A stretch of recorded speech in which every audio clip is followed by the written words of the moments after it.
For all the students here, if you want to go ahead and change your name on Zoom, if you know how to do that, to your school. So kind of like I have it, where it says Ryan Nidek, parentheses, Virginia Tech. That could be interesting just to see where everyone is from here. I know we've got a lot of different states.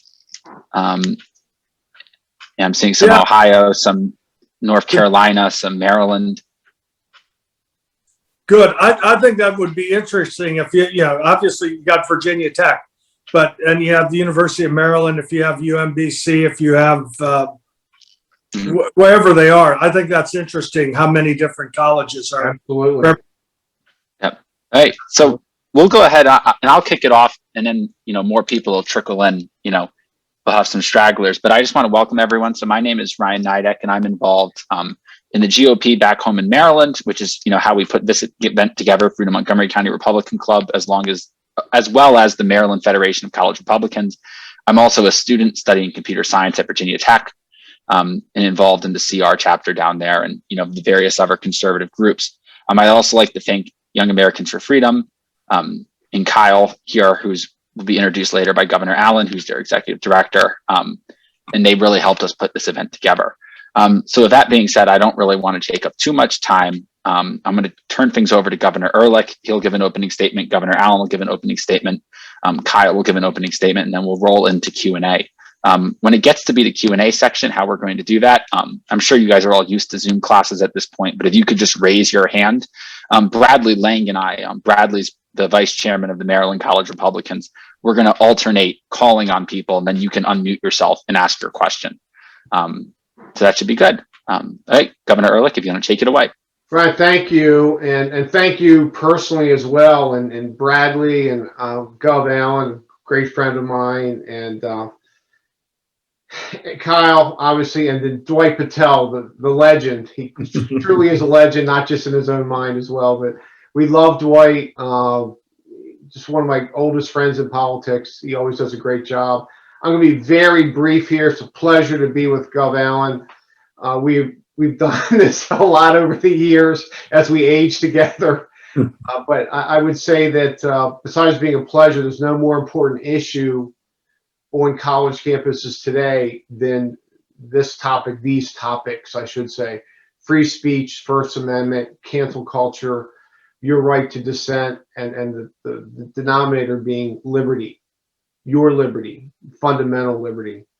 A couple points real quick. We're really proud of you, and I know I speak for Governor Allen. He's going to speak in a minute, but we are proud of you. We're proud of your willingness to stand up. We're proud of your willingness to be heard.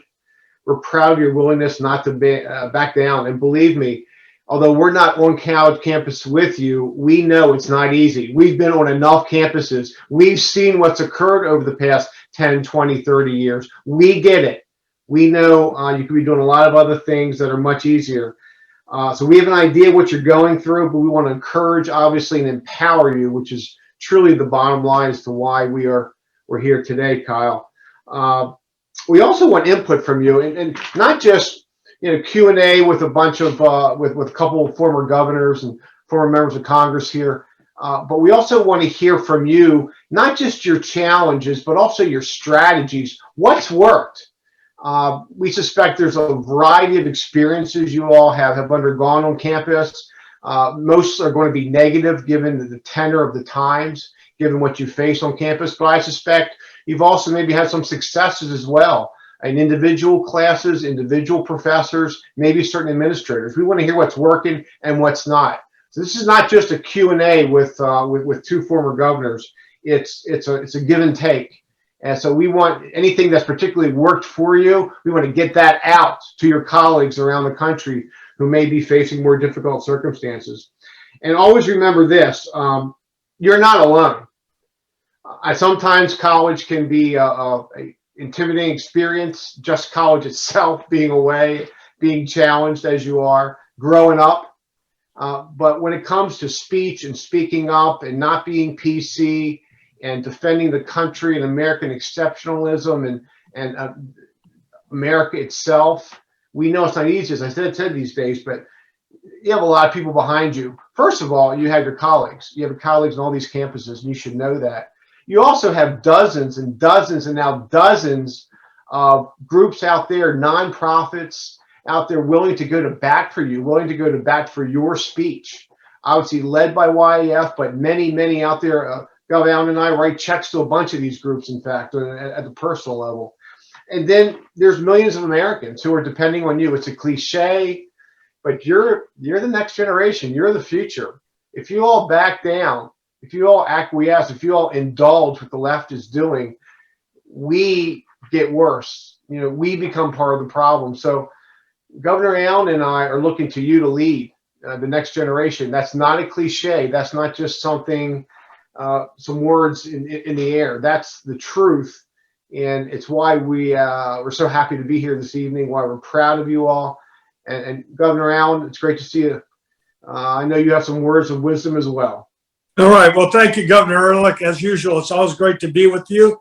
And as usual, I'm in agreement with every remark and thought and sentiment you express. I also want to thank all the folks at Direct Line, Dwight Patel for putting this together. It's great to be with Bradley from the University of Maryland CRs, and Ryan, as usual, being the air traffic controller of all this. And I thank all of y'all for joining with us tonight. And I look forward to discussion and listening to you all. We also have Kyle Farabee, who I'll introduce. And most important guests here are the college students who will express the challenges that you all may be facing and experiencing on college campuses that seem to become less tolerant, let's say, of freedom of expression. I want to make sure we set the record straight here that from my perspective, a conservative policy is one who trusts free people. We trust free enterprise, the free market system.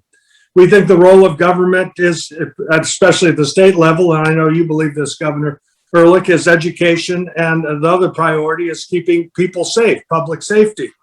The other side has a different point of view, that unfortunately, and they don't mind restraint of speech and freedom of expression. They like the economy to be managed and directed from central authorities.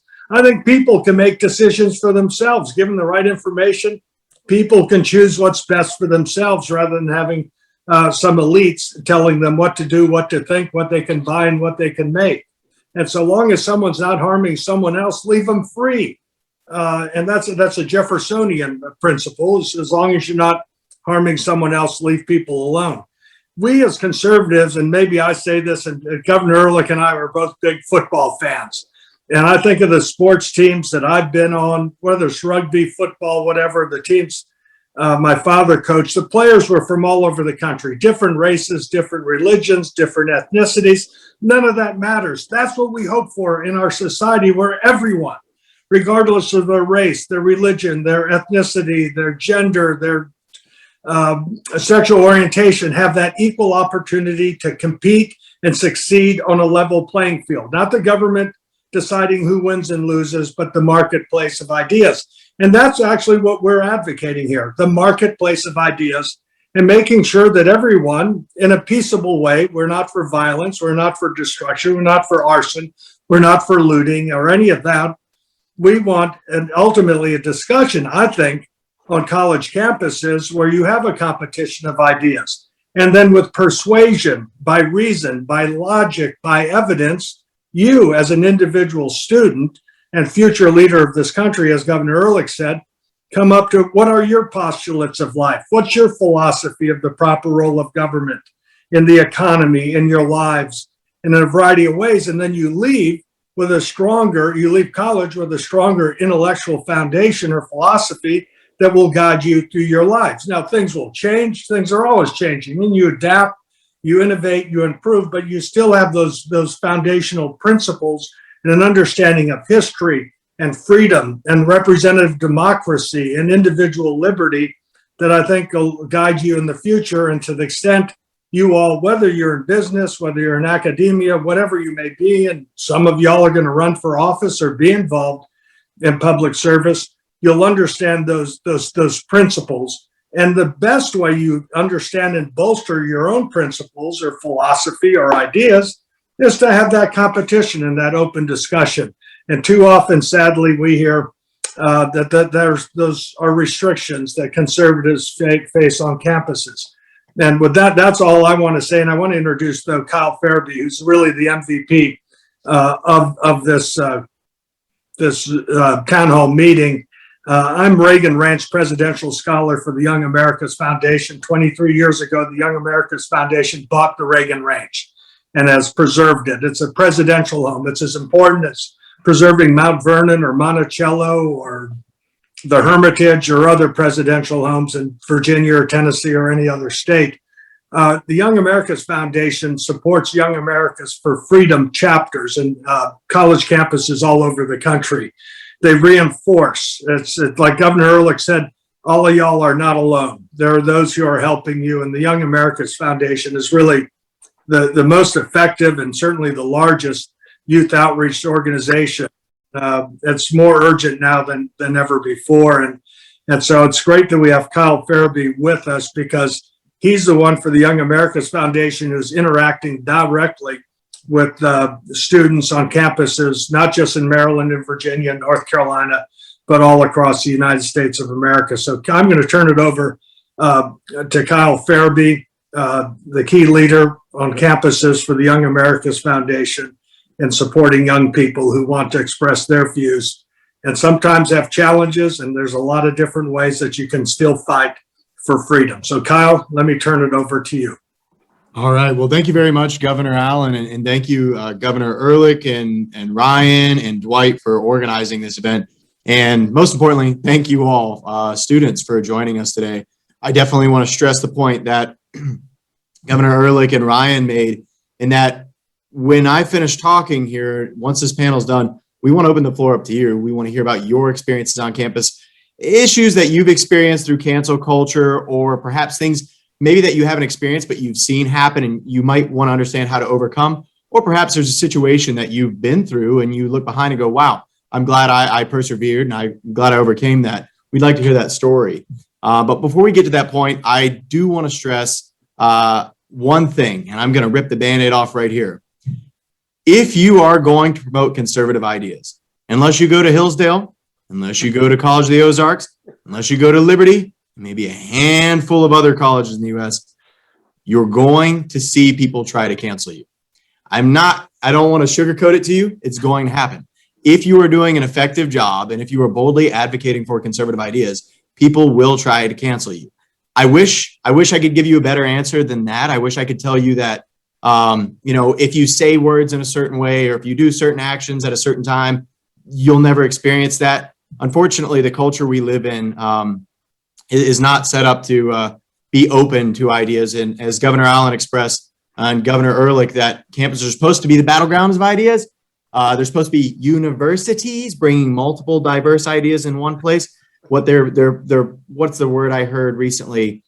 Pluralversities, meaning they accept every idea and they treat them all as absolutely true, except for Christian and conservative ideas. So that's the reality. But I want to take a few moments just to talk about some instances that I've worked with through some of this over the years with some of our students. Some of you in here will probably hear your school mentioned. You played a role in this. But I want you to recognize that, yes, things are going to get nasty, sometimes really nasty. But at the end of the day, if you do persevere, you will find success. And, to start things, I want to talk about, so if any of you guys are on the student government, going to run for the student government, you can expect, because you're in College Republicans, because you're in Young Americans for Freedom, because you're in YCT or some other organization on campus, people are probably going to try to keep you from getting on campus. I point to Loyola University, Maryland. Loyola University in Los Angeles, out to the big, Hollywood school.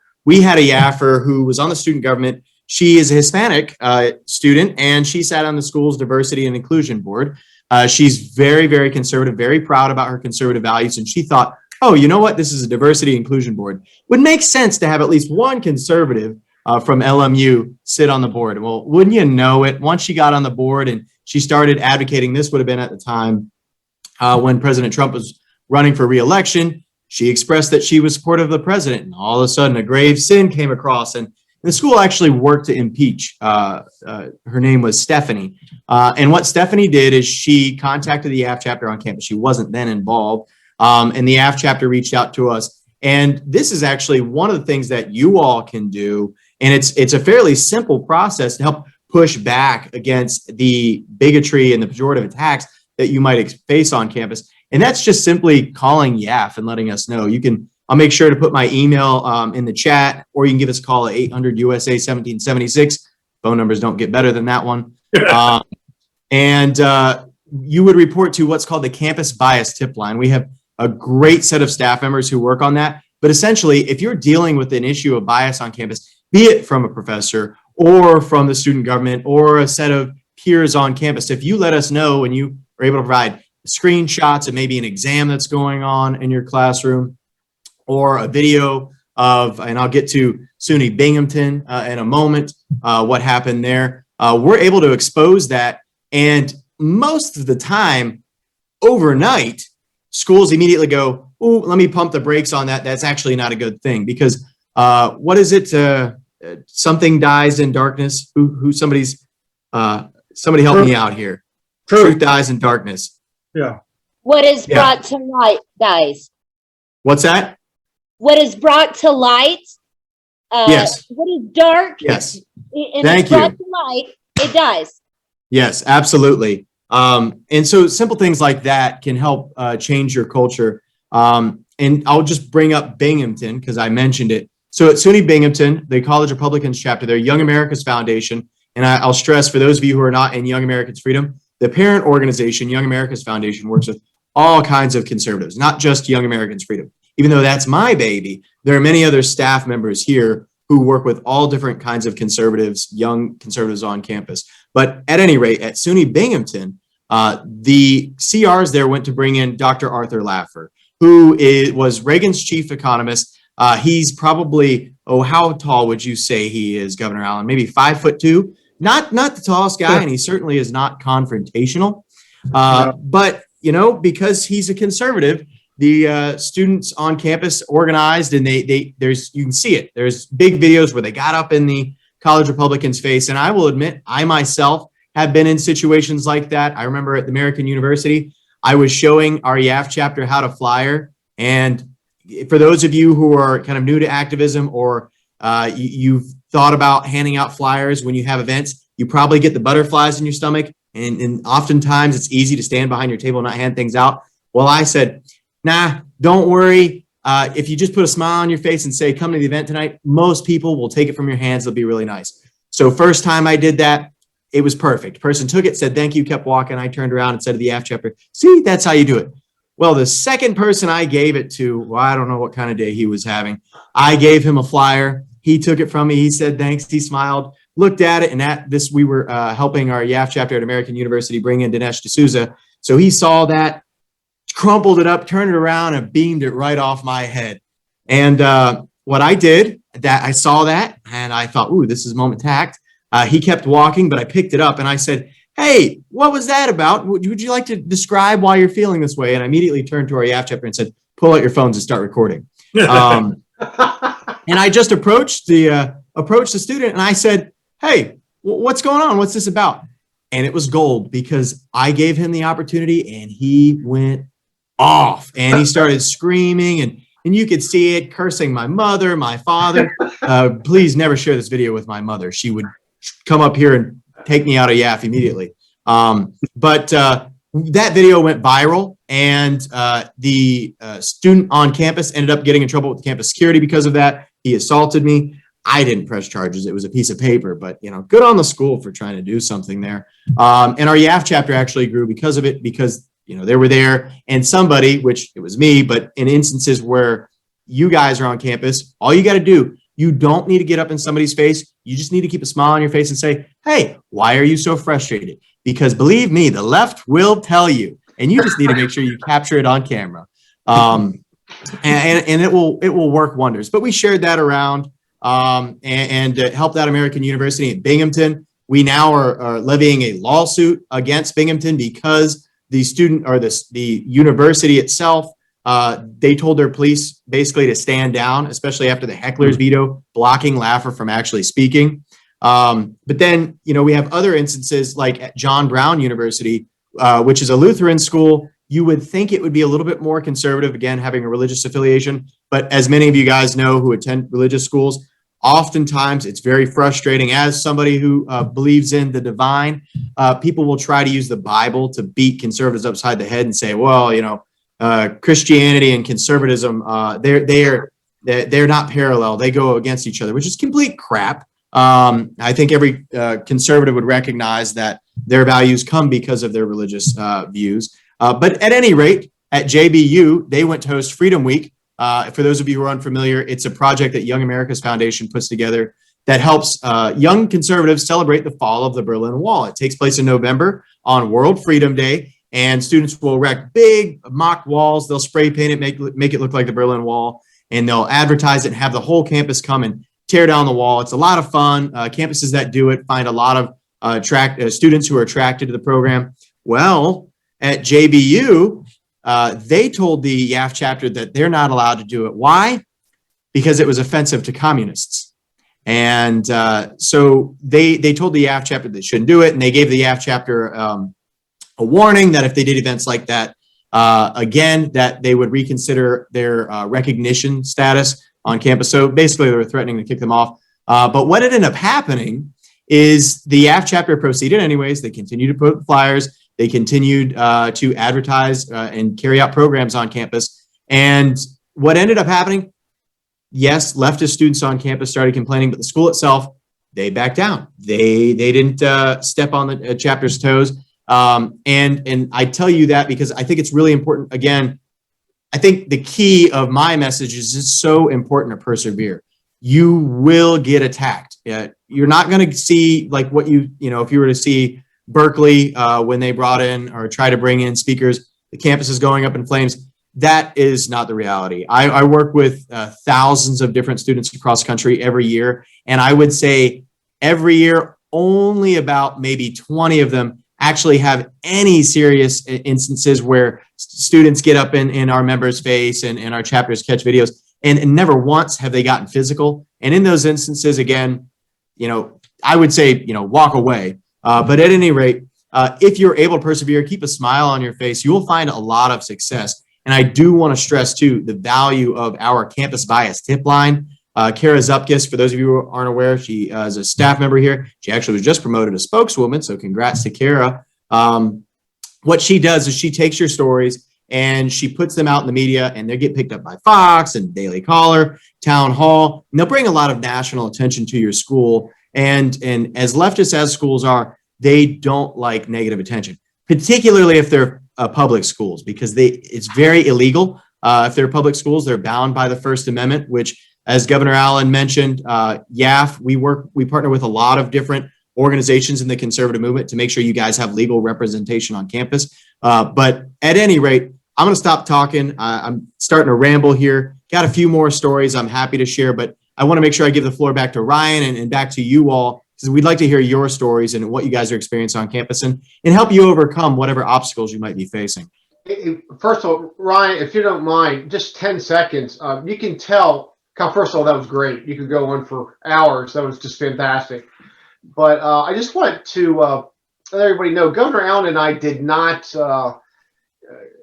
go over this prior or practice what we were going to say, but he used the football analogy, and I have a piece out we were just talking about before the show about the fact that I attended my son's high school football game last Friday night in Annapolis, Maryland, and all the good stuff I saw, and exactly what Governor Allen said. Kids of different sizes, weights, races, ethnicities, tackling, blocking, rooting for one another. The last thing any of those kids were thinking about was the lines that adults are drawing to divide us in this society today. So I recommend that article to everyone in Western Journal. I think it's a good piece. It'll make you feel better. It's got a lot of nice positive hits, but again, it's celebrating America, and it's celebrating America getting back to normalcy, and you all deserve normalcy. And normalcy is free speech. That's normal. What we're talking about now isn't, and that's why we're fighting it. Absolutely.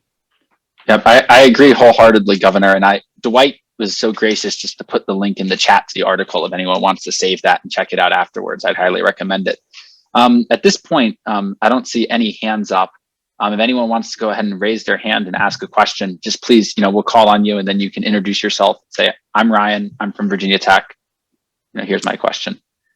While people are conjuring up their questions, I will put one thing that came to mind. Governor Allen, you brought up Jeffersonian principles, which, very interesting. You do that during a cancel culture town hall. He's probably target number one at a lot of places to cancel. Including at the university that he founded. I know we have at least one viewer on from Yes. Mr. Jefferson's university. And I think Mr. Jefferson would be shocked by the restraint of freedom. Absolutely. And the things he was most proud of. He obviously was president of the United States. He made the best real estate deal ever in buying Louisiana territory from the French. And is governor of Virginia as well. But he was most proud of being the author of the Statute of Religious Freedom, where rights are not enhanced nor diminished on account of someone's religious beliefs. And that's really the first principle.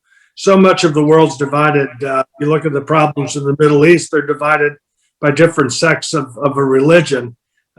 He was also very proud of founding the University of Virginia, which was, and right now, gosh, it's just amazing. You talk about cancel culture. Kyle, before you joined the Young America's Foundation, I forgot how many years ago, they were trying at UVA to deny the Young Americans for Freedom chapter being recognized. So yes, sir. I remember it was actually, I began, it was a couple of years. They probably have been doing it for some time, but Kevin McMahon, who now works here in digital, he was leading that effort and they tried to block him and YAF got engaged and we got really close to bringing a lawsuit to UVA, but we got smart and backed off. Yeah, sometimes you have to embarrass them into doing the right thing. I see some hands up. Yeah, from we've got some questions. Go ahead. Sorry, Governor. Casey from Wyoming. We'll go ahead and call on you. No state income tax in Wyoming. Okay. Hello. Hey, guys. Thanks for having me tonight. I've really enjoyed what's been discussed so far. My question is, with bringing people, enlightening people, there's how am I trying to say? Excuse me. I'm a little nervous. I think a lot of the young Americans maybe don't know what their freedoms are. How would you suggest bringing them in, enlighten them, or I am on student government, so I'm kind of using that. I've got to be careful, but using that as a platform to make my voice, louder. But I'll do a shameless plug to answer that. Come to YAF conferences. They're designed specifically to help give you guys the tools, resources, and help you hone your skills so that way you can go back to your campuses, go back into your communities, and boldly articulate conservative ideas. So that way the next time your professor starts saying, oh, well, we need to cancel Thomas Jefferson, you're able to bounce just like Governor Allen did and explain that's why this is absolutely tomfoolery. Okay, Yep. thank you. I would also recommend lots of good books. I'm sure, Kyle, you all recommend lots of good books to read from George Orwell to Milton Friedman and everybody in between. So it's a shame that it falls to groups like YAF to help educate kids and give them the lessons they should have learned in high school. But too often, as we know these days, they're not learning those lessons. In fact, they're getting to college without that experience. I'm not talking about brainwash. I'm talking about just critical thinking lessons on American history, American exceptionalism, American principles, the Constitution, individual liberty. So I know, Kyle, that you probably have a go-to list of books you recommend for first-time kids who express interest maybe in concepts such as freedom and liberty. Yeah, but Kyle said the best thing is sign up for one of these conferences. And they're having conferences, obviously, in the DC area, but this year in Texas, even going out to the Reagan Range. And these conferences are really great. You're great speakers.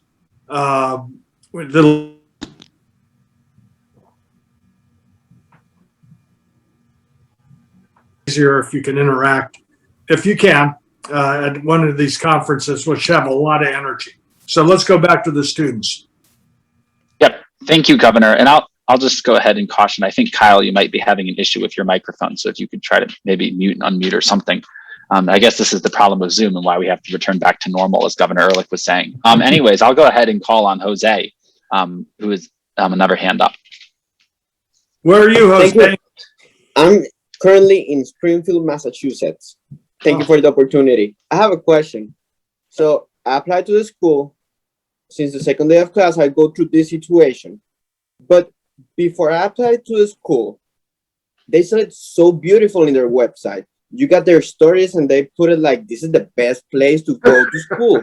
Why not schools are honest about the possibility that you can get in trouble inside the school? That'll be my question.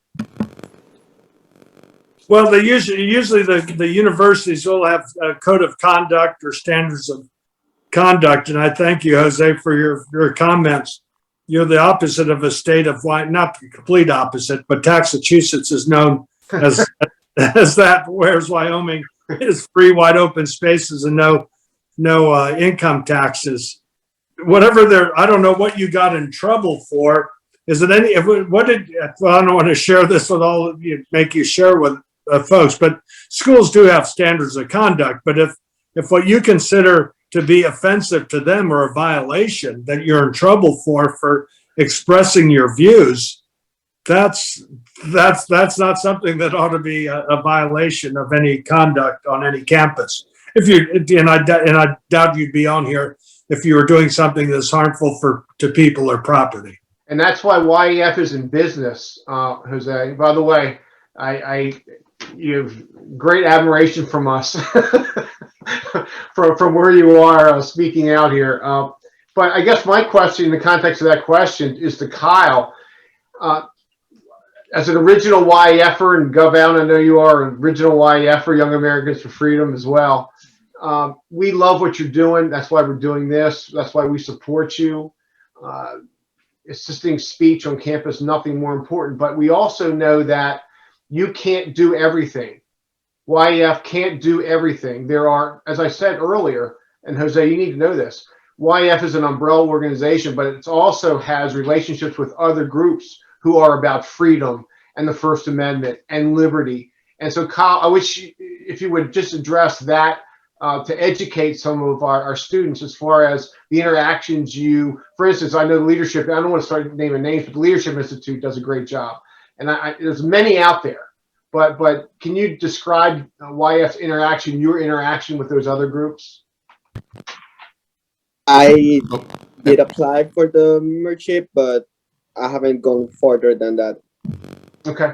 Sure, I will jump in on that. Yeah, so as I kind of touched on earlier, if students ever come out to us, like Governor Ehrlich said, we can't do everything.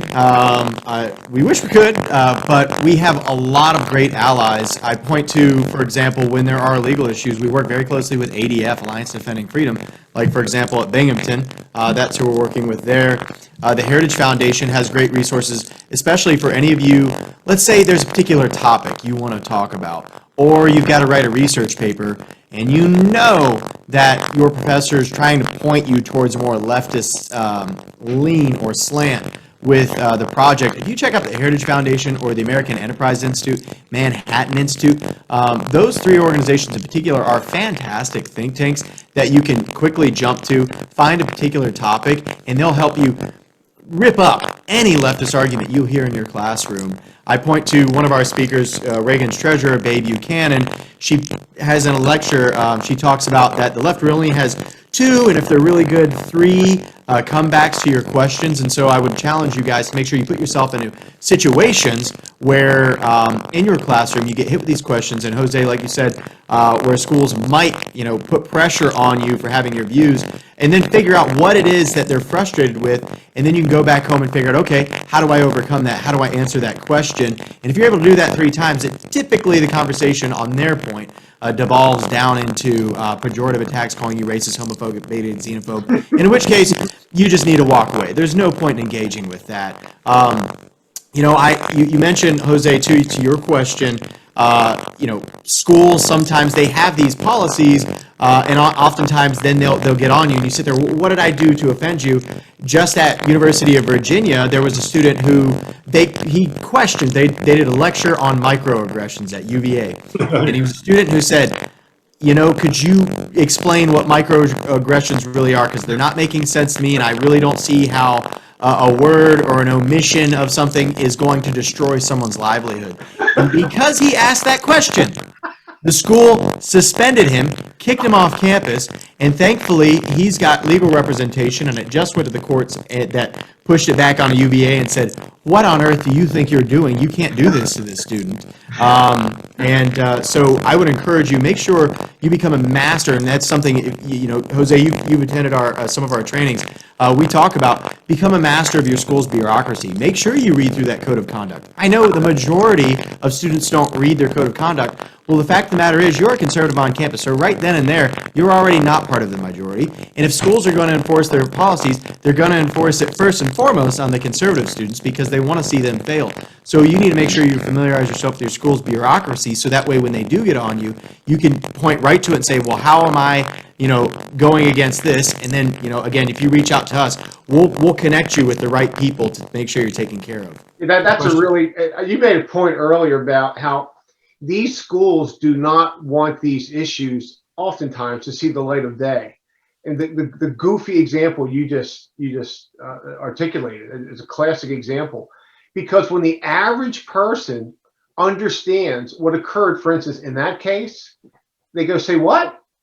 And when the average alum, who, by the way, is getting weekly, monthly, sometimes daily entreaties to write that check, Gov Allen, when the average alum hears these stories, and that's something I've been talking about a lot, Kyle, you need to know, and Gov Allen, I want to hear your views on this, because I've been encouraging my friends. I went to Princeton, I went to Wake Forest Law, I went to a private high school, and I get regularly, obviously, I get hit with demands for or requests for contributions, and I've been running around telling everybody, no, listen, until free speech truly returns to these campuses, no, just say no. And by the way, I'm not talking about hiring a bunch of conservatives, just a little bit, just some conservative voice on campus, some free market economist on campus, something, right? Because these colleges have for too long had it their own way. They run over the First Amendment and then shake you down in hopes that you want to get your kid in. And enough is enough, Gov Allen. Yeah, I agree. I think all the wokeism, extreme wokeism and so forth is probably affecting some of their donations. But, and I understand what you're saying. I agree. I want to get to here. I see a bunch of hands up from Duke University and University of Washington and the YF chapter at Maryland. I want to hear from you. Absolutely. We'll go ahead to Jason from Duke next. Thank you guys so much, first of all, for doing this for us. It's really great so far. So my name is Jason Rosenblum. I'm from Duke University. And I just wanted to get your guys' opinion on what you would do in a certain situation I was in a few months ago. So I'm a freshman at Duke, and throughout my time here, I've tried to keep stuff like my conservative values on the down low. But one time I'm a computer science and economics major, and we were having a conversation or like a panel kind of on diversity in the computer science field.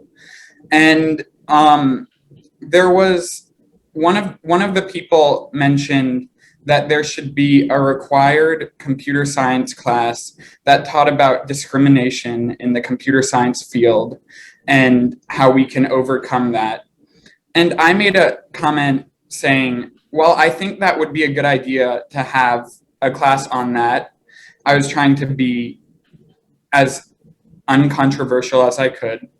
I said, while there should be a class on that, I don't believe it should be required because it doesn't teach you any hard skills about computer science or what your main topic you're focusing on. And then they proceeded to say I have a narrow-minded view of computer science, and they proceeded to just attack me. And I didn't know what to do, so I just gave in. But I want to know, what would you guys do if you were in a situation like that? When you say they attacked you, was it your colleagues, the kids, or professors? It was more of the colleagues, but not professors. From my experience, the professors have not been too partisan in their discussions.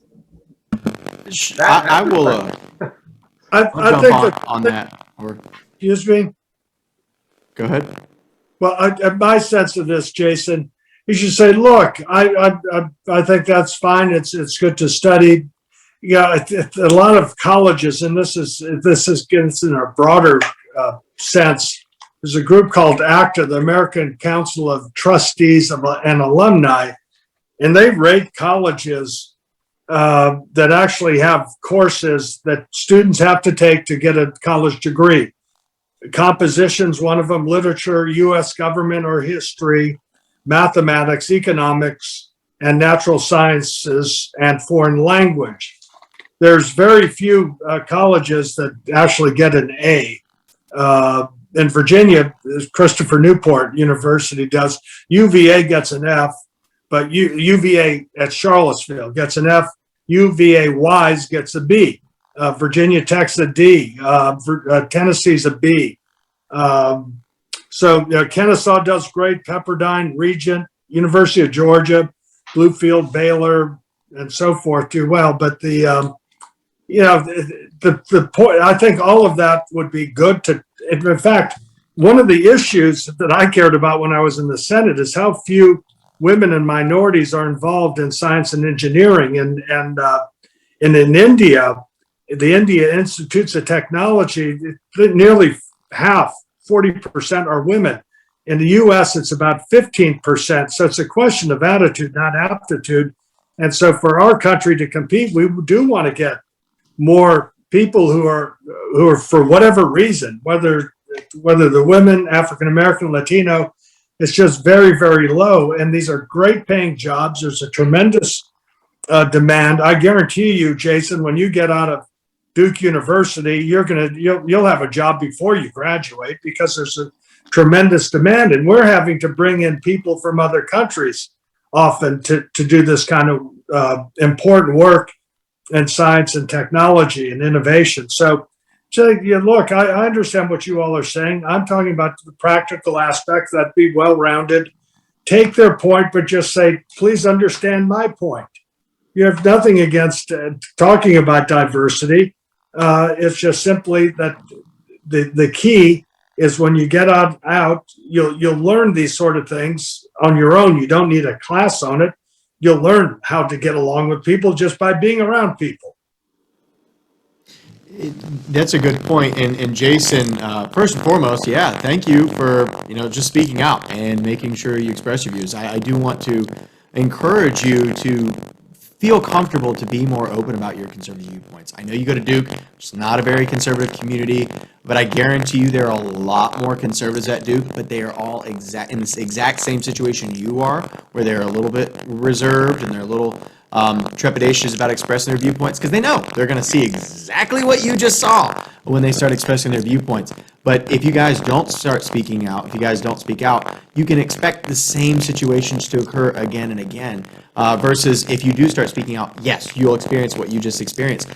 But it's very hard for the left is very lazy. If they scream long enough, eventually they will give up. They're not very persistent when it comes to that. And so if you do continue to express your views and you form a coalition, you form a conservative group on campus who continues to express or push things, what ends up happening is they kind of get tired, they get bored, they stop always attacking you. They'll oftentimes still continue to tweet negative things, but it's not as nasty. I point to University of Michigan early on. I think they were founded about 12 years ago. It was really difficult for them early on, but now they're a very, very successful chapter in a community that is not conservative whatsoever, and that's because the left knows these guys are here to stay and they're not ashamed of their viewpoints. And to your particular question on what to do in situations where people go after you and try to call you racist, homophobic, bigoted, when you simply are just questioning their dogma or their rationale, I would encourage you to just use that Socratic method. Every single one of you guys are taught in your schools probably through the Socratic method. You have teachers who ask you, why is this way? They try to make you think and rationalize why a certain problem is answered a certain way, or why a certain author might have written a certain poem or something like that. And the same is true here. Just question them and say, well, okay, I understand the need to have, or I can understand your desire to have computer science diversity programs, but I'm curious, could you tell me the history of discrimination in the computer science field? Could you explain to me how this is going to help advance a student's understanding of how to code, how to build programs that are useful for all people? You're not being a jerk when you do that. You're just saying, hey, I don't understand. Consider me ignorant. Enlighten me. Leftists like to say they're all high and mighty. Make them act it. Make them explain things. Good. Great advice. Hey. Yeah. Great advice. Yep, thank you. We're going to go ahead, and we might end up going a little bit closer to 8:40 or 8:45 with all these questions, but that's a good problem to have. We'll try to be briefer. Let's go and talk to Tony from the University of Maryland. Oh, hey. Tony. Hey. So first off, I'm actually wearing my YAF shirt right now. Secondly, so I know that one of the bigger points that our organization is trying to make is reach out to more closet conservatives, the ones which are staying quiet, the ones which are kind of going about their own business, who don't necessarily maybe not get into politics as much, or those which are into politics, but they kind of keep it to themselves because they are worried about the blowback.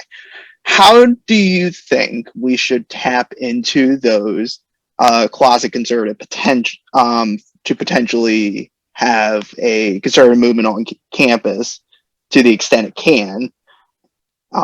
Would be my question. I would say there's another group that is affiliated with the groups you described, which is the non-political student who just has a fundamental sense of fairness. Who's been taught critical thinking in high school, and there are two sides to every issue. And that's a person that's like gold. That's a person not necessarily into politics, but a person who has a sense of fairness. My first answer is get good speakers on that campus, because I don't know how many times I've heard young people tell me, I saw so-and-so and it turned me on. I saw so-and-so and it really got me thinking. I saw so-and-so and I went and registered. Whether, by the way, not necessarily a big name, it depends on the charismatic appeal. It can be some local candidate, but somebody who has the charisma, the ability to make their point on campus, someone obviously by definition unafraid, but I would say just focused on bringing the right amount of, or not the right person or persons on campus who can articulate that message and reach the average student. Go, Alan. Yeah, really good point. And by the way, the Young Americans Foundation does get campus speakers. Actually, Kyle was talking about them complaining about Art Laffer, who is just one of my very favorite economists. And it's just a cheerful person all the time, always very positive, never negative, just talks about ideas and solutions that work. I think that the speakers matter. It has to be something that motivates folks, as what Governor Ehrlich's saying. The other thing is to let them know there's other like-minded folks, that they're not alone. That's really important. Our youngest daughter her first year was at the University of Tennessee in the 2016 elections. And she joined the Young Americans for Freedom chapter at the University of Tennessee. And she was for Trump from the very beginning. And so she's in class on, as you all remember, well, maybe you don't, but as soon as that election in 2016 was over, all sorts of outside groups just flooded campuses all over the country, everywhere. And they're having protests and demonstrations. At the University of Virginia, they're all wearing black and mourning and so forth. Well, our daughter was in a class and she gets a text from the Young Americans Foundation, Young Americans for Freedom chapter, and saying, hey, there's a protest going on here. We're going to counter demonstrate. Join us. And so they joined. And she was texting me as they were going along. And they said, oh, we're going to outlast them. We just sang Rocky Top way louder than their chants. And one of them made up a sign of one of the ones on our side made up a sign on cardboard that says Hillary dips pouches. And anyway, my daughter's sending me all this. And by the end of it, she said, we outlasted them. But that's because there was a group of them. If you ask one person to, 2 people or 3 people to go out and do a counter demonstration, you have to be pretty brave and ready for a whole lot for that. But I think that the best thing, Tony, is to say, hey, there's a lot of other people like you. You do have to have a rebellious, insurgent, determined freedom fighter attitude about it, but let others know that they're not alone. And that's, I think, is a really important thing. And maybe a speaker or some cause or some issue that is very localized to that campus can garner those folks to get active and express themselves. And Tony, I'll personalize it. When I was your age, I saw Jack Kemp. And I said, now, as a football player, a jock, a charismatic guy, talking about opening the party up to different folks. Man, that turned me on. I met him in college. He, 25 years later, introduced me at my inaugural.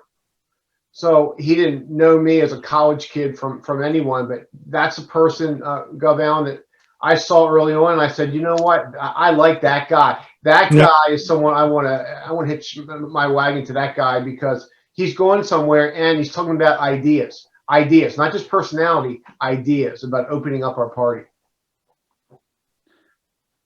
Yep. Okay, we'll go ahead and we'll go to the next question. He was towards the front of the line. I think he got kicked due to a tech issue, but we'll go to Judah from Arizona. Thanks, Ryan. Thank you for hosting this event. My name is Judah Waxam. I'm the Western Regional Vice Chair for the College Republican National Committee, so I oversee the West Coast, including California, which is lovely for these topics, and am currently running for National Chairman for the College Republican National Committee, but my wing's Arizona State University centric. So we ran a slate for our student government elections to try to force some of those conservative voices into the dialogue. And we ran into a problem where there very much is a code of conduct, but it was not being administered equally. So, for example, an Instagram was dedicated to our slate, calling them racist, calling them cop lovers, which is not an insult. We actually then went on to do a photo shoot with them dressed as police, being like, we are very much proud of this. But then when we reshared stuff that they publicly said, our candidates were deducted points for their campaigns for being attacking and rude in an election environment. We actually had one candidate, he's not a Republican, but he was the better of two evils in this scenario, who got the most votes for president last year, but was disqualified, not by violations his campaign did, but by violations of his supporters. Oh, gee. And he's currently suing the university on those grounds. But what are we supposed to do when there is a rule book and it's not being administered equally? Because the universities decided to have a real laissez-faire approach to our elections. They're like, the students handle it, they could fight it out, but it's become a knife fight. Well, Gov? That's a hard. Well, first of all, Judah, what you're saying is it ought to be an embarrassment to Arizona State. We election integrity matters a great deal. And I don't understand how they deduct points because of the activities of others. We're all for due process, equal protection under the law. And I don't know what the legal claims would be in a situation like that. But that ought to be such an embarrassment that Arizona State, that the person who wins the most votes isn't elected because someone who's supportive of them did something that they think is wrong, but they don't treat others similarly. I mean, it's compounded unfairness. I mean, just use their terms. This is just unfair. It's inequitable. It's wrong. And the best thing you can do is publicize it as much as you can. I don't know that they let the students, I guess the administration at Arizona State lets the students run the elections, but they ought to care about the integrity of the elections. I would think about local talk radio, Gov Allen, might be. Oh, yeah. You know what? Why not get on? Why not get on? Get on the airwaves. Again, expose. Hey, Kyle, what do you suggest on anything like this? Have you run into that before? Yeah, I think that both of what you guys just described is a very strong approach to it. But in instances, especially if it is written down, it's great, and somebody promises to do something. If it is a code of conduct, whether it's in school or it's out in public life, and it's not being applied fairly, fortunately, the left hasn't completely destroyed the U.S. justice system, which means you can use that to kind of expand upon the question. If you're ever in a situation where people aren't applying the rules fairly to you, make sure there are people who for example, I point to LMU. I brought up Stephanie's situation about impeachment.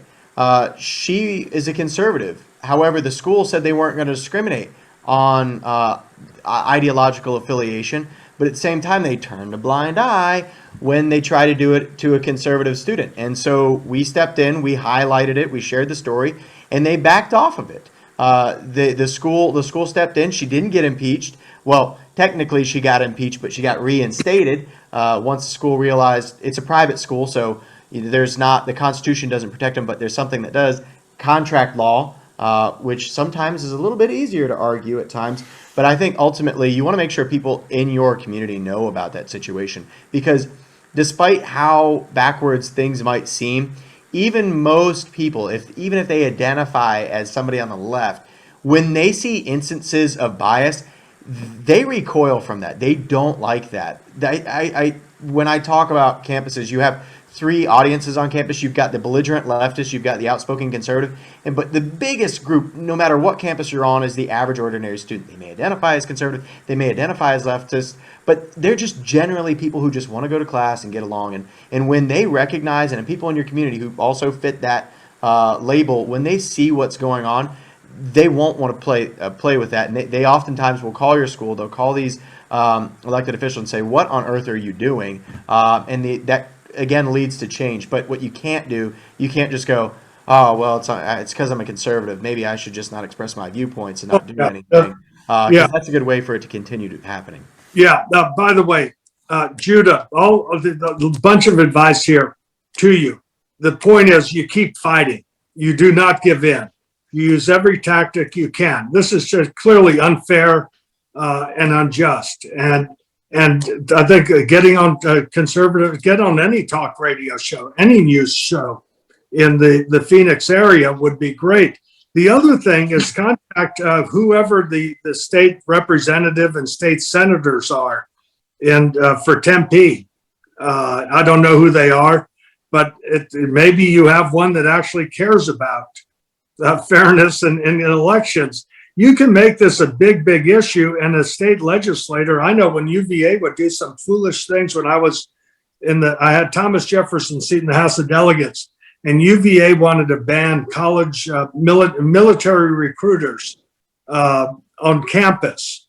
And I thought, this is just ridiculous. And so I got a petition together with other legislators. We were in the minority, the Republicans in those days, and still are, But there were Democrats in the House of Delegates who signed on to it.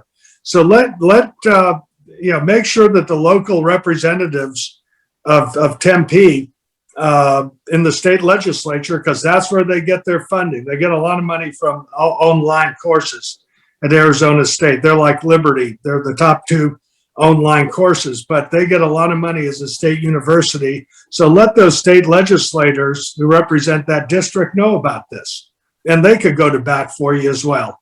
They don't like being embarrassed. When you're able to go outside and expose them, terrific.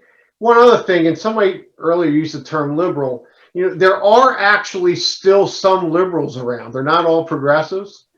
And to the extent you can find a real liberal, a 60s era liberal who was all about free speech and the free speech movement and Berkeley and the anti-war movement, the civil rights movement, the women's movement, what free speech actually used to be identified with the left. And I know that's crazy for you all to hear, but Gov Allen and I, if you study just a little bit of American history, I know it's hard to believe, but that's the truth. And there are still some liberals, and you see them on Fox every night now, by the way, coming out and saying, this is ridiculous. This is not what we're about. So to the extent you can actually befriend a real liberal, not a progressive, a real liberal, you're going to get way down that road into helping yourself. I don't want to get a tangent. I've always refused to use the word progressive because their policies are regressive. You honestly, if you look at the evidence, this Green New Deal, if you increase the cost of electricity by $75 a month, it costs you $10 more every time you fill up your car. Your food prices are up because of higher fuel costs and transportation costs. Who is hurt the worst by having these hundreds of dollars added on to their cost of living every month? Lower and middle income working families. That's why it's regressive. It hurts the generally lower and middle income families so much more than these folks, who have private jets, have yachts, they have several houses, they have a gigantic, footprint, so to speak. And here they are telling others how to live their lives, and they don't care if they have to pay more. Heck, their cars probably take premium gasoline rather than regular, and then obviously they get all their jet fuel. So whenever they call themselves progressive, I say, yeah, they may be progressive, but their policies are regressive, hurting working families the worst. Okay, so no worries, Governor. Glad to have you guys both here, and we're so gracious, to have both Governor Ehrlich and Governor Allen, and also Kyle from the Young Americans Foundation. Okay. We're going to go to Isabella from the University of Washington. Hi. I just wanted to say thank you to everybody who put the event together and to Governor Ehrlich and Governor Allen for being here today to speak with us. So I go to the University of Washington and I'm at the business school. So luckily identity politics don't really find their way into my coursework very often. But somewhere where I do see identity politics come my way is from the president of the university. And I receive emails somewhat regularly from her, and I'll just read a quote to kind of elaborate on what I mean. So one of them was in regards to the verdict that came out yesterday regarding the George Floyd case. And she said that, and no single verdict will solve the systemic and deep-seated racism that seeks to deny the humanity of Black and brown people with numbing regularity. And she constantly inserts critical race theory into a lot of her emails, and going to a publicly funded institution, I guess I'm wondering, how entitled is she to insert that sort of philosophy into her emails, especially considering I fundamentally disagree with that statement. I do not believe that the United States is racist. In fact, I think we are arguably the least racist country in the world. So yeah, I would just love to hear your guys' thoughts on that. Thanks. Sure. Well, the president of the university can express her views, and you can express yours as well. I would suggest in this situation that you actually write, do good research, back it up with evidence, say, here, the president has said this, or this is where I disagree. You can start with the premise, yes, Chauvin was guilty, found guilty. There was due process, and that's not an example of what we consider serving and protecting the people. And just like the police chief of Chattanooga said, anybody who thinks that officer in Minneapolis was doing the right thing, turn in your badge. Good police are all against that. And so you could stipulate that at the beginning, but then to extrapolate from that, what she did, I think that if you wrote a piece well researched and put it into the Seattle Times or elsewhere, heck, with the internet, you can get it to everyone and until they block or cut off your Facebook or your Twitter or whatever account. But I think that it would be great if you could actually have a coherent, calm rebuttal. That here's another point of view from a student, and I think that'd be great. And now, of course, get ready. First of all, make sure it's well researched, well reasoned, and then get ready for them to all just squeal and scream about it. But then also line up others, whether it's the college Republicans, Young Americans for Freedom. Heck, the local fraternal order of police will back you on this one. The State Police Association in Washington State will back you. If any of those groups, and you'll end up being a heroine, a hero for them for standing up as a smart, respectful young business school student who has a different point of view, and it actually is backed up by real evidence rather than emotion and those kind of statements that came from the president who is trying to be woke in that. I don't want to say you disagree with her, speak up, and we'll back you. We'll all back you. Yes, as the governor mentioned, sadly, she has every right to express her viewpoints and to share it. People abuse their platforms, and that's absolutely abhorrent. But you absolutely have every right to put her on blast and call her out for her moronic arguments. But at the same time, you know what's going to happen. You're in Washington. You're going to get canceled. They're going to go after you. They're going to, just like at UVA, they're probably going to say, well, you can't be on campus because you're going after the president of all people and expressing those viewpoints. But you know what the school doesn't have the liberty to do? Keep you from speaking. Just like your president has every right to express your viewpoints, you do too. They are not allowed to cancel you. Though they will try, and they may succeed at first, I guarantee you will be able to succeed over that and overcome that obstacle. And that, if the school does try to cancel you, that just gives you all the limelight you need to really push conservative ideas and persevere on campus. So I certainly would encourage you to do just as Governor Allen said, and put her on blast. Call her out for it. But Isabel, Great piece of advice. the great thing about you is Kyle and I are a little bit more rowdy in our words that we use. The way you express you're a very respectful, well-spoken, soft-spoken person. So be your own personality and choose your words carefully. That's something I should have done throughout my career as well. But don't say anything that they can use against you. Just have it here. Here are the facts, ma'am, so to speak, and you'll gain a lot of support. And if they try to do anything for you, there are outlets, whether it's Fox, whether it is Newsmax, whether it's a variety of places that will lift you up and support you. And you can count on me supporting you as well. I know Governor Ehrlich, Young America's Foundation. Are you a member of any of those chapters there at Washington? I'm not. I had heard that there was a University of Washington chapter for YAF, but I haven't been able to get in touch with anybody about it. And as far as I can tell, it's not very active as of right now. All right, Kyle, get to it, man. Get to it. We don't have a chapter. Isabella, we don't. Can you help me change that? I would love to. I'm looking at the new president right now. Yeah. There we go. Okay. Well, Isabella, we'll follow you, and you have all these different. You have Kyle's hotline number. We'll back you. You don't have to be a member of YAF. I'll back you. And Thank you. It's a and bill. we'll give, I love what Gov Allen said, because the way you presented it and your tone, your demeanor, it's just perfect. And the more emotional they get, the more facts you hit them with. Absolutely. Yeah. and, Thanks. and we'll give Kyle all these names and emails of people who signed up so he can reach out, and maybe we'll have a University of Washington chapter of YAF in a few weeks.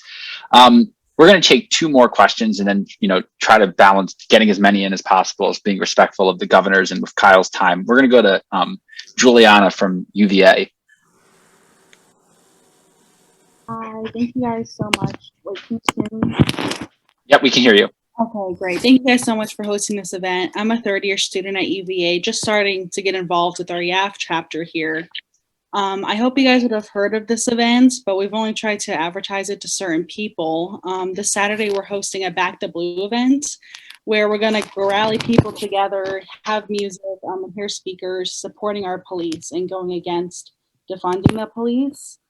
With the recent verdict of George Floyd and today with the 16-year-old girl being shot, I am very worried about the reaction on campus during and after the event. Is there any advice on how our chapter should prepare for this backlash? Because there definitely will be. Gov Allen, you know that campus better than anybody. Yeah, and also Charlottesville's so liberal. Ronald Reagan carried 49 states, including Massachusetts, but he didn't carry Charlottesville against. And they've been a nuclear-free zone since the 1970s. I mean, as far left as can be. On the Back the Blue, the premise is that you back the hardworking, dedicated men and women who go and risk their lives for our safety and our communities throughout the country, throughout the Commonwealth of Virginia, but throughout the country. Chauvin is not an example. You're not having a rally for Chauvin. Chauvin is an example of a bad cop, and we're all for training. We want equal justice under the law. We don't want racial discrimination. You could make it positive that we want everyone, regardless of their background, their race, their religion, their ethnicity, their gender, their orientation, to be treated equally under the law. Justice should be blind and not favoring one race over another or discriminating against one race or one religion or ethnicity. And you care about safe neighborhoods, safe campuses, safe communities, and you're backing the blue that folks. And right now, the morale for police officers everywhere is down. Yeah. They're having a hard time. I don't care where you are, recruiting people into law enforcement. If they're treated the way they're treated, and then they're told in some of these cities to stand down and watch the arson and the looting and the rioting and just let them go with this mob rule, it's very hard for people to put up with it, and they're not paid very much on top of it all. It's not as if they're paid a great deal. So this is one of appreciation for the 99% of the police officers, deputies, troopers, the men and women, all of them, and their families who worry about their safety. You're supporting them, and so just you'll have, it's hard to say what you'll run into. Just make sure that whether it's you, Juliana, or somebody else who is calm and articulate, when Channel 29 or the Daily Progress or any of the TV folks show up, the spokesperson have designated spokespersons for the leaders of this rally. Whatever speeches are being made, make sure that the speeches are going to be good, strong speeches. Don't have somebody going off script and saying anything other than positive support for the men and women in blue. And your is tight. Yeah, all good advice. And I would just add, Juliana, that if you look at every public opinion poll I'm familiar with, and you look at every line, literally every group, subgroup in those polls, the vast majority of people support police. The vast majority of people think defund the police is crazy. And Governor, I think you'll agree. It's you have common sense here on your side, so use it. But I just can't emphasize enough that last point Governor made. When you have whether that's you or someone else, make sure that you stay on the high ground with regard to your talking points and don't get off those points. Yeah, just keep your poise. Yeah, those are very good advice. And Juliana, I'll say your chairman cares a lot about you guys. So I actually spoke to her today about this very particular point. Yesterday, staff alerted me that the Chauvin verdict was going to be made, and I thought, oh boy, I have a YAF chapter that's organizing a pro-police rally this weekend. That's going to be fun. So I sent Victoria an email, and it has some talking points, and I'll just quickly go through them with you here. But basically, you guys have been organizing this since September, and you're organizing this because there's a lot of anti-police sentiment going on at UVA. Drop the mic, walk away. That's your answer. You're not holding it to advocate on behalf of Chauvin. You're not holding it because of any recent events. You're having it because you're sick and tired, as was just described, of all the anti-police hate going on at UVA, and you want to show the men and women in blue that people in Charlottesville actually are very thankful that there are people there to keep them safe, and you guys have been planning this since September. End of conversation. And, Yeah, and whatever hate you face, smile in their face. Just smile and wave. That's all you need to do. And it doesn't, and by the way, we have a governor's race going on, a nomination battle amongst Republicans and Democrats for that matter. You might want to invite, because they've done these rallies. I know they've had various Back the Blue rallies. Jason Miyares, who's running for Attorney General, even put together a Back the Blue PAC before he was running for Attorney General. So some of them, they want to show up there and speak. And so you'll get some added attention to it. And you can invite anybody to speak in either party. Just remember, you're speaking for the average person. Right. The average person who doesn't show up at rallies, who doesn't answer polls. The average person who's got a lot of common sense, and that person recognizes two things. There can be bad cops, and as Gov Allen said, the vast majority are good people. They don't get paid a whole lot to protect us, period. Yep. That was a really great answer from all three of you. We're going to go take one final question from Josh from the University of Maryland, College Park, and back home. Thank you, Governor Allen, Ehrlich, and Kyle. I have a different point of view here, and I just want to share it. So I'm a public policy and economics major, and I've noticed that there are a lot of professors that really appreciate conservative students that speak out, that things like that. And I'm wondering, I understand cancel culture and all that, but my perspective is, if we're not saying anything meaningful, then the free speech issue doesn't really matter that much. Essentially, so if we're saying just tax cuts or socialism sucks, is that really worthy of speech? Our freedoms are based on virtue, and we actually have to say what we. So I'm just thinking of kind of the issues that are really important. One of the things I've been trying to focus on is the core principles, like the idea of justice, reclaiming the words that we use. So, for example, the left has taken over a lot of the words we use, like social justice, racial justice, environmental justice. So, for example, you'll have a debate, college Democrats, college Republicans, about racial justice. Well, I disagree with the premise. I don't believe in racial justice. I believe in true justice, which is nothing to do with race. So already, you lose. So, how do you, maybe some core issues, but maybe you can expand on this. But how do we kind of take back just the core ideas of justice, the core language that we use? Maybe you can expand on that. Well, first of all, you have just made my night, your initial comment. You've made a night for all of us that you have some professors who are right of center, fair. That's as good as it gets, thank God. By the way, Gov, that's the University of Maryland here, so I'll take a credit on that one. The second, observation I have for you is I love your point. You're absolutely correct. They've co-opted our language. They're really good. Of course, they got a lot of assets behind them, including the popular culture. So what I do, and Governor, I know you've done this plenty of times.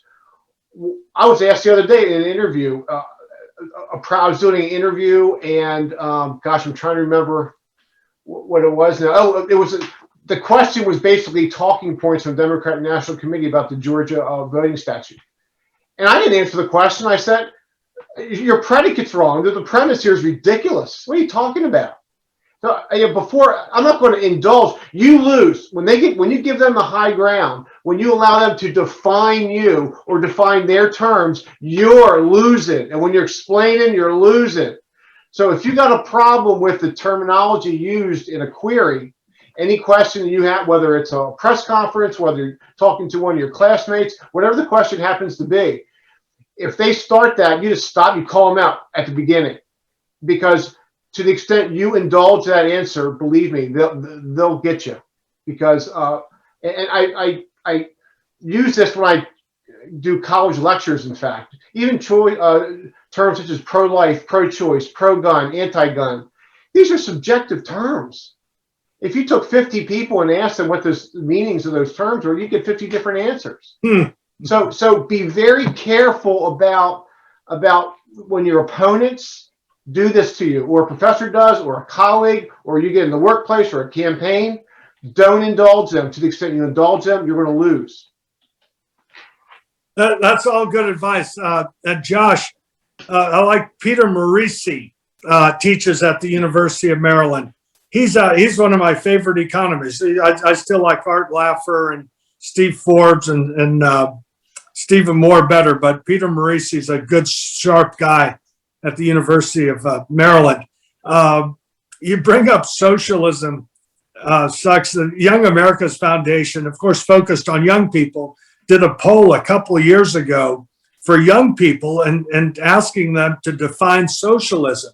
And it is stunning, the economic illiteracy or historical illiteracy of folks that, gosh, half the people can't even define what socialism is. It doesn't mean to socialize? Yeah, that's exactly. There were a whole bunch of answers that did say it means being sociable with people around the world, and some said it means free stuff. They have no idea. The people who best understand what socialism is are folks from Cuba, from Poland, any of those that were behind the Iron Curtain. They understand what it is, and they don't want it in this country. They came to America for freedom and opportunity, and they care about their kids getting a good education, and they like the free market system rather than a government directed system that you get under socialism or these other sort of autocratic approaches. Now, when you get to some of these issues in justice, the best thing to do is listen to their point and say, all right, specifically, where is there an injustice? And then you can get into statistics and I suppose their evidence and talk it through on specifics. Governor Ehrlich was right. So many of these terms are such broad terms that what does it mean? And it can connote a lot of things that are extreme, actually, that you may not actually believe in, and or absolutes. The issue on the racial justice issue, and it is a legitimate issue that I think conservatives need to recognize. I remember when I was in the legislature, I hate nanny laws. I don't like helmet laws, any of this kind of stuff. And I was always against these mandatory seatbelt laws. So I was on the floor standing up against this nanny law. Who cares about someone otherwise driving safely down the road?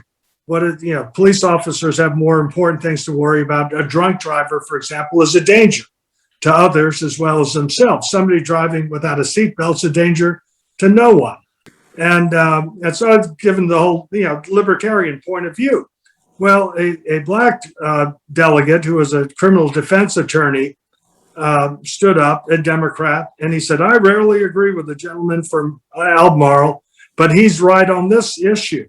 Because if you put this law in, this is going to be just another reason for police to pull over black drivers. And this driving while black is a legitimate concern. I know it from listening to people who I know and trust and respect and are very dear friends of ours who are black, and they run into this, or their family members have run into it.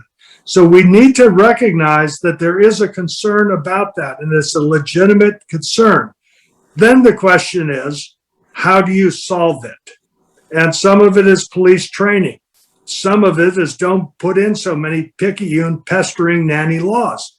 The Mr. Gardner up in Staten Island, in New York, was killed by police. He was in a chokehold. He was a heavy-set guy up there. I don't know if you all remember this. It was about 5 years ago, I reckon.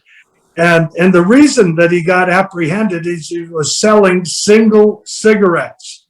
And it was against the law in New York to sell single cigarettes. The only reason that they have such a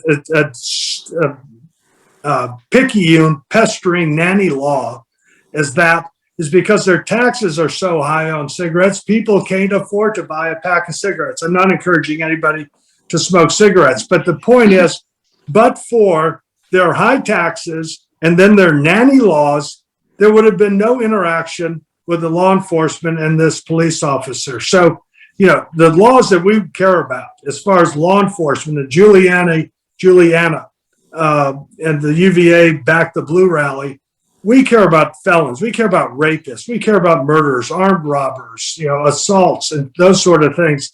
And so let's make sure that the government and the nannies, the officious nannies, who are coming up with all sorts of pestering regulations of our life. And then, gosh, in New York, they even tell you how big a soft drink you can drink. I don't drink soft drinks, but what's the role of government to tell you how big a soft drink you can have? Then you have these places banning plastic straws. Just don't be a slob, don't litter. Although paper straws are fine for the forestry industry, but then they don't know what to do because they don't think you should ever cut down trees. But the point is try to figure out what their point is specifically and see if you can come up with a reasonable, rational answer, because defunding the police is not going to, because victims of crime actually disproportionately are African Americans. And a lot of the crime is African American on African American. And so for safe communities where people could sit on their front porch and not worry about getting shot, and that's a quote from a black woman who told me this when we put in Truth in Sentencing in Virginia. She said, I would just like to be able to sit on my front porch and not worry about getting shot. Most African Americans and their communities, their neighborhoods, or wherever they may live, realize there may be problems with the police, but if they didn't have police, it would be complete chaos and they'd be less safe. So I think police training is very, very important that we all could be in favor of, and making sure that the laws are enforced fairly and equitably. And, you just heard a lot of common sense, Josh. You just heard a lot of common sense. With regard to socialism, just tell them to read Solzhenitsyn one night. Well, ask them, are there people taking boats to Cuba? Yeah. Ask them to add up the body counts, too, socialism. It's a big number. It's a big number. Yeah. But so use facts, as Gov said. Facts, common sense. That's the bottom line to this whole thing. Facts, common sense. I mean, that's why we're conservatives.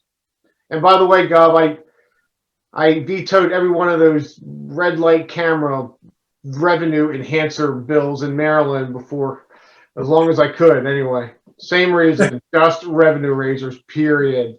Yeah, great. Yep. Yet another reason I like you. There you go.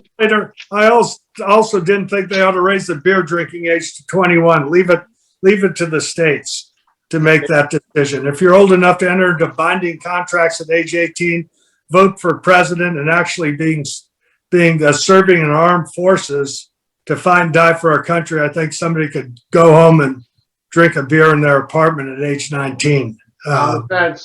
Yeah. But it's the efficient nannies telling others what to do in their lives when they're not harming anyone else. And they're also making a buck too. You look for that as well. The nanny state loves to make a buck off of working people. Yeah. So with that, I do want to thank all of you for coming out to attend this event. We couldn't have done it without any of you and your great questions. I'm sad that we couldn't get to all of them, but we could probably go here till 2 a.m. talking about all the different cancel culture incidents and whatnot, if we really wanted to. Before I give each of our panelists a chance for a final thought, I'm going to turn it over to Bradley Lang from Towson. He was having technical difficulties earlier, but he's going to talk about the Maryland College Republicans Convention coming up that you'll all be invited to. Yeah, hi, can everybody hear me? Yeah, perfect. Awesome. Yeah, I wanted to start by going back to Governor Ehrlich's opening statement where he said he wanted to hear what works for our conservative groups on campuses. I'm from Towson University in Baltimore County, and back in 2018, our club defeated a measure in the Student Senate to mandate trigger warnings on all the curriculum and syllabi and assignments and everything like that. And it would also give the students the chance to just not complete that assignment if they saw something that they believed that would trigger them. So we defeated that in the Student Senate along with help from the esteemed Dr. Richard Vatz, very esteemed, who's awesome and a great conservative leader in the academic world where we don't have many conservative leaders. So we turned it into a free speech issue. We said, people shouldn't be able to not do classwork, number one, but also teachers and professors shouldn't be mandated to use these trigger warnings, because we know there's so many who are leftists anyway who will do that on their own. We don't need to force it on every professor. So the Maryland Federation of College Republicans 2021 Spring Convention is coming up. We just confirmed the date for Saturday, May 22nd from 10 a.m. to 4 p.m. There's going to be lunch there. It's in Annapolis at the Crown Plaza Hotel. We're going to have a lot of awesome speakers. I can't say any of them yet because we're still working on confirmations. I myself am the current vice chair of the Federation, and I will be running for chairman. So I'm looking forward to this event. And ticket prices, somebody's going to drop the link, I believe. Looks like somebody already sent it. For college Republicans in Maryland, it's going to be free to attend. And for out-of-state college Republicans, just $5. And we encourage everybody who can make it to that to come out. It's going to be an awesome event. You won't be disappointed with our speakers. So thank you, everyone. Thank you, Governors Ehrlich and Allen, and thank you, Kyle. And thanks, everybody, for coming out and asking great questions. Thanks, Brad. Yep, thank you, Bradley. So with that, we'll give Governor Ehrlich, then Governor Allen, and then Kyle from YAF can close us out. If you want to say just a quick parting shot, if you will. Yeah, this is a depressing subject, and you just heard two things to bring you up. You heard professors at a school who are right of center and welcoming free speech, and you just heard a success story from Towson University. And we should probably end on that sort of note. This is a very difficult issue. It takes a lot of guts to stand up. It's easy for us to preach here and sermonize. You all have to do it. We know there's a real price to pay in many circumstances, but that price is worth it. That price is worth it. And you're going to make this society, this culture better off for it. So we know it's hard. We don't pretend otherwise, but we thank you and we're really proud of you as well. Let me just say as well, thank all of y'all for your interest in this messages. You're not alone. There's obviously folks from Washington to Jose up in Massachusetts to folks all over who shared this, and thanks to the Montgomery County Republican Club and the CRs at the University of Maryland and Towson and others for starting this, and the Virginia Tech Hokie leader and Ryan. Here's the point. This is tough, but it's been way tougher in the history of our country. Let's not act as if this is the toughest thing in the world. It is. I think all of us can actually have some fun, have some cheer in it. Sometimes it's fun to annoy the ant, and have that kind of that rebel spirit. Be a nonconformist, be an individual, be a nonconformist. That's much more fun than just going along like loose seaweed with the tide. And so I'm very much encouraged to see so many young folks and a diverse number of folks from all around the country who are interested in doing it. I love that Juliana at UVA is going to have this Back the Blue thing. Fine, do it, but be cheerful, be positive, because what y'all are doing, this is patriotic. This is the foundation of our country. Freedom of expression, equal opportunity for all. And so be positive, be cheerful, and standing strong and smartly for freedom. So thank all of y'all, and we'll keep backing you. Thanks, Gov. And I'll jump in, and sorry I forgot to mention at the beginning, but you all should stay connected, so make sure you drop your Instagram handles in the chat, and everybody go follow each other and stay in contact. And I'll talk so that way you have time to follow each other. I think it's so important that you guys recognize that being canceled is a reality, and it's probably something that you all will experience, or you at least are going to be in situations that people will try to cancel you for. But at the same time, it is so imperative that you do speak out, because the fact of the matter is, the reason cancel culture exists is because for far too long, conservatives have been complacent. We've been comfortable with saying, oh, I'll just focus on myself and my family. So it's so important that you guys on campus are willing to put yourselves in these situations, challenge the status quo. But like as it was described, make sure you have a smile on your face. Make sure you're proud about it. Make sure you're very bold and deliberate about how you approach things. There were some great questions that happened on here. And I want you guys to continue to collaborate with one another. I think it's probably more important than hearing from the governors or myself. It's going to be the relationships that you form with other conservatives, be they at your school, be there in your communities, because those are people that, I guarantee you, both the governors can tell you when they were involved in their colleges, they now have relationships that still serve them today and help them become stronger because of those relationships. So utilize that network. And then I just remembered, we've got our National Conservative Student Conference coming up in Houston. It's for college students. And what I think I'm going to do, as long as my conference director okays it, I'm going to send Ryan some information and a discount code for you guys only, people who registered for this. And we'll see. I'll try to get 50% off. Normally it's $150, pays for everything. We'll do half of that, and we'll get you guys there. And I think you guys would find a lot of benefits and again, grow that network out. As proud as I am about all the speakers and stuff we bring in our programs, as a student who was engaged myself, it was the network that I found the most valuable part of our conferences. So thank you all for joining us tonight. And